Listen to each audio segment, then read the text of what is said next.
Foreign national caught with fake passports. Now, with the festive season in full swing, traffic officials are out in full force to ensure compliance on the roads. During one of the roadblocks in the Free State, it was discovered that foreign nationals were using affidavits as passports.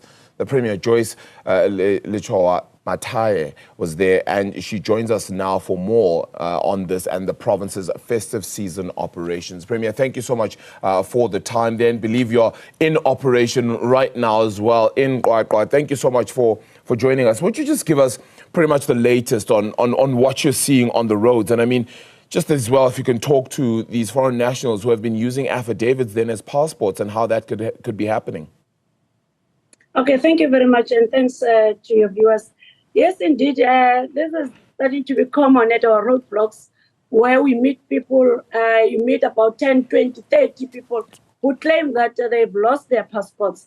And what was really shocking was to see them having what we call an affidavit, where they went to a police station and claim that they've lost their passports, and therefore they're allowed to travel and cross the borders. And the question was, how are you going to cross the border with an affidavit that is not even verified? Because remember, if I say I lost my ID, somebody should be able to verify that do I indeed have an ID.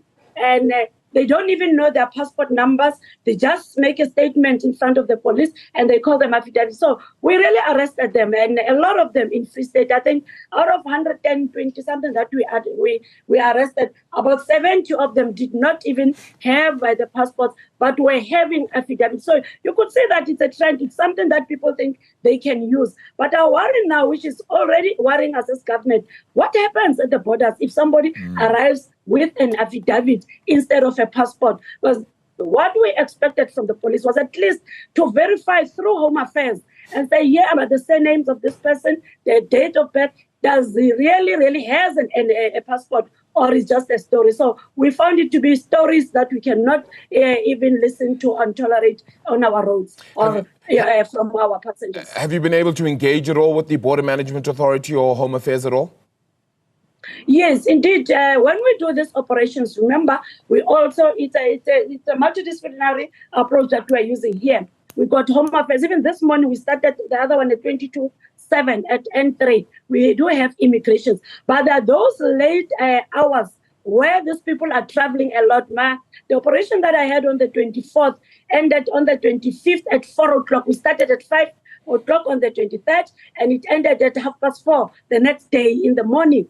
And that's why we have a lot of them during that time. And we had to take them and process them, at least took them to police stations so that immigration can process them. Because we cannot really rely on the affidavit. They had to, but only to find that they really did not have this passport. Some of them is just that they just went to police station. They claimed that they have got, what we are saying, how do we compare an affidavit that does not even have a passport number? So this is a challenge that really needs our national government to assist at the borders, because it is clear that these people has a way of crossing these borders. How? We don't know.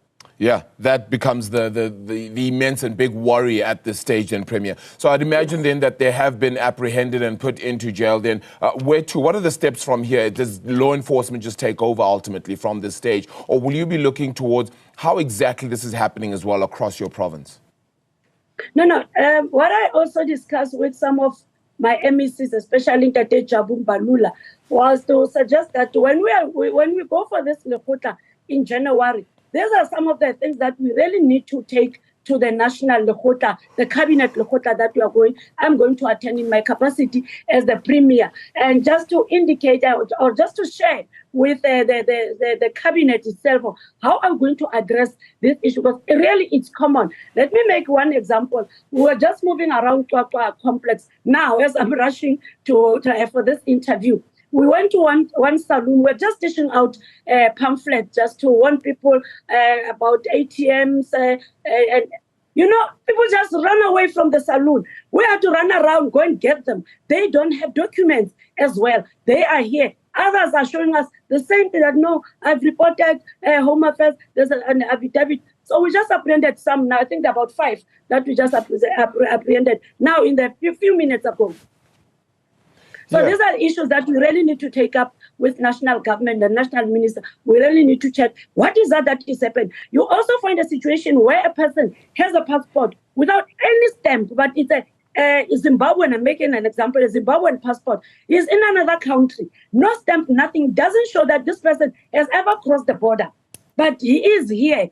Others are saying, no, it has expired, I'm going to apply. But you're already in the country. How are you going to cross over to apply in your own country? Because you cannot apply from this side. So these are really issues that we really need to look at as the government and assist even the provincial government to make sure that we deal with this issue. Because honestly, we suspect a lot of corruption at the level of officials at the borders.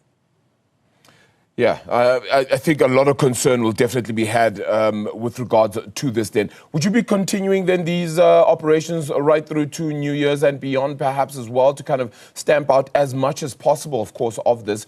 And what does this then say about law enforcement then in the province? Does it need to be ramped up in order to, deal with issues and situations such as this?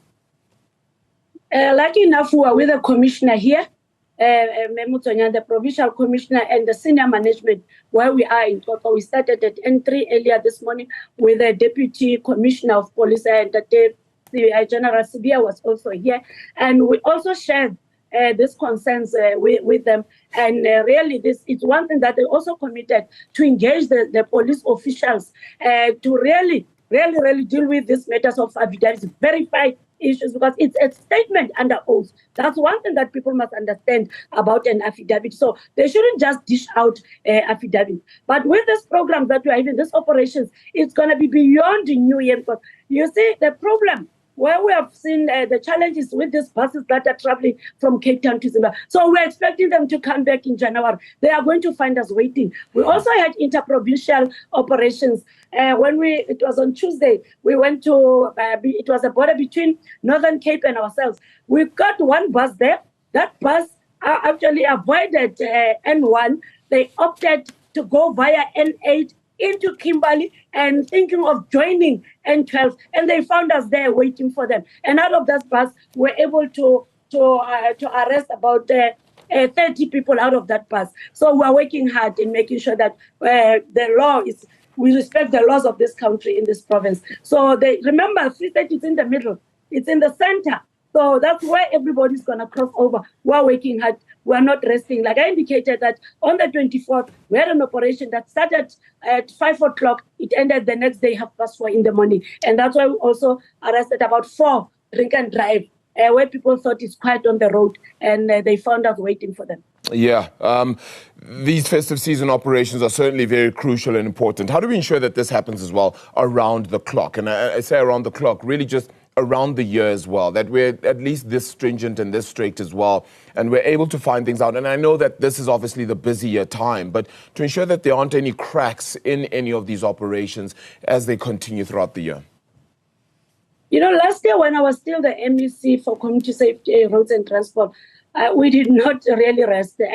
Like I'm saying, it's an ongoing program that we have to embark on for us to bring law and order in our province. So we agreed with SAPS. We had a meeting last week with SAPS that we're not going to stop. It shouldn't only be about festive season, because there are those people who are taking advantage that it's quiet, it's February. They are going to find us waiting for them. It's an ongoing operation that we have embarked on. We're not going to stop. We are not going to stop.